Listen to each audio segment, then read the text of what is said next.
এবার আসলে যাকাত কাকে দিবেন? যাকাত দিবেন কাকে?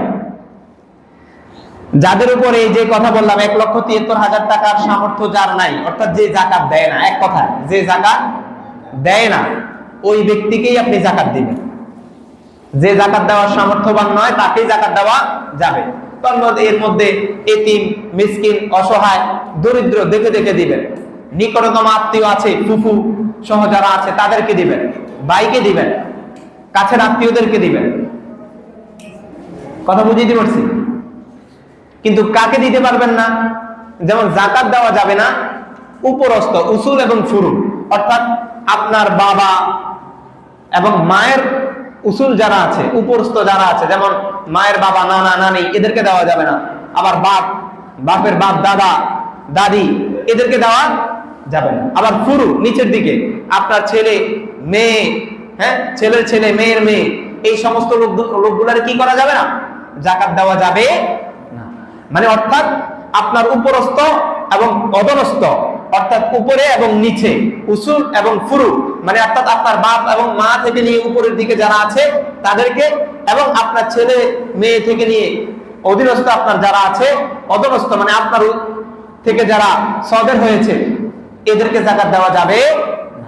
এই ছাড়া শাখা প্রশাখা যারা আছে তাদেরকে দিতে পারবেন, যেমন ভাইকে দিতে পারবেন, হ্যাঁ, ফুফিকে দিতে পারবেন, আশপাশে যারা আছে মামানিকে দিতে পারবেন, হ্যাঁ, জি, শাশুড়ি, হ্যাঁ, শ্বশুর, শাশুড়ি, তাদেরকেও দিতে পারবেন, শালিকে দিতে পারবেন।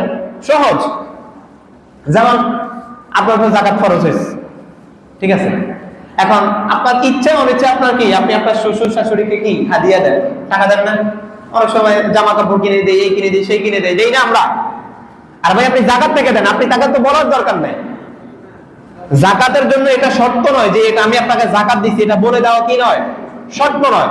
আপনি যে কোনো ভাবেই দিতে পারবেন। আপনার মন চাইছে 5,000 টাকা শাশুড়ির হাতে দিয়েছেন, দিয়ে বললেন আম্মা আপনাকে ঈদ বোনাস হিসাবে দিলাম, বা আম্মা আপনাকে হাদিয়া দিলাম, বা আপনার শালিকে একটা জামা কিনে দিলেন 1200 টাকা দিয়ে, আপনি হিসাব রাখবেন, দিয়ে বললেন যে শালিকে এটা তোমারে দিলাম, যাকাত আদায় হয়ে যাবে। যদি আপনার নিয়তে থাকে আমি যাকাত থেকে এটা দিচ্ছি, তাকে বলার প্রয়োজন নেই, আপনি বলতে হবে না, বললে সে ছোট হয়। আপনি যাকাত দিবেন, যদি বলেন আমি যাকাত থেকে এটা দিছি, তাহলে ওই লোকটা নিজের ছোট মনে করে, মানে আমার মনে যাকাত দিছে, মানে বলার দরকার নেই। আপনি প্রতি বছর দেন না, আপনার শাশুড়িকে 5,000 টাকা দেন, যদি উনি ওইরকম হয়। আবার শাশুড়ি যদি যাকাত দেওয়ার উপযুক্ত হয় তাহলে দেওয়া যাবে না, এটা মনে রাখতে হবে। ভাইকে দিবেন, তবে ভাই যদি উপযুক্ত হয় দেওয়া যাবে না। মানে আমি বলছি যাদেরকে দেওয়া যাবে এবং দেওয়া যাবে না, এটা বললাম।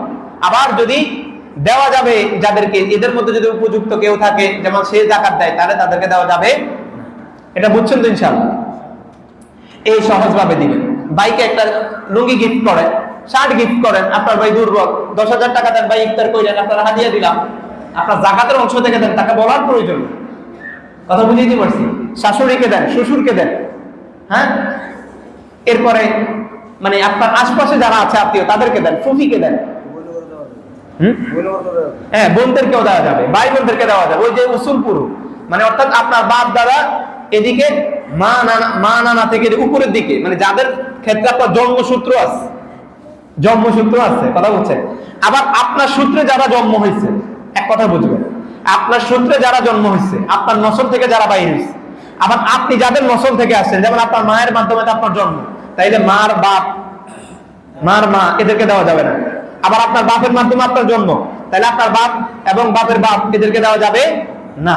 আবার আপনার ফরা, মানে আপনার থেকে যারা জন্ম হয়েছে, আপনার ছেলে, আপনার মেয়ে, আবার আপনার ছেলের ছেলে, মানে আপনার নসল থেকে যারা বাইরে হয়েছে, তাই না, আপনার বংশধরকে আপনি দিতে পারবেন না। কথা বুঝতেন? এছাড়া আশপাশে দিতে পারবেন। বোন তো আপনার নসল না, বোন থেকে আপনার থেকে নির্গত, বোন আপনার নির্গত না। কথা বুঝতে পারছেন? বোনকে দিতে পারবেন। আপনার হিসাব করতে হবে, আপনার রসুল, আপনি যার থেকে নির্গত এবং আপনার থেকে যারা নির্গত, এদেরকে দিতে পারবেন। কিন্তু যারা আপনার থেকেও নির্গত নয়, আপনিও যাদের থেকে নির্গত নয়, মানে বের হন নাই, এদেরকে আপনারা কি যাকাত দিতে পারবেন। সহজ কথা বুঝছেন? বুঝছেন নি আমার কথা? যাকাতের বিষয় বুঝছেন তো? আলহামদুলিল্লাহ। তাইলে আমরা এভাবে যাকাত আদায় করবো ইনশাআল্লাহ।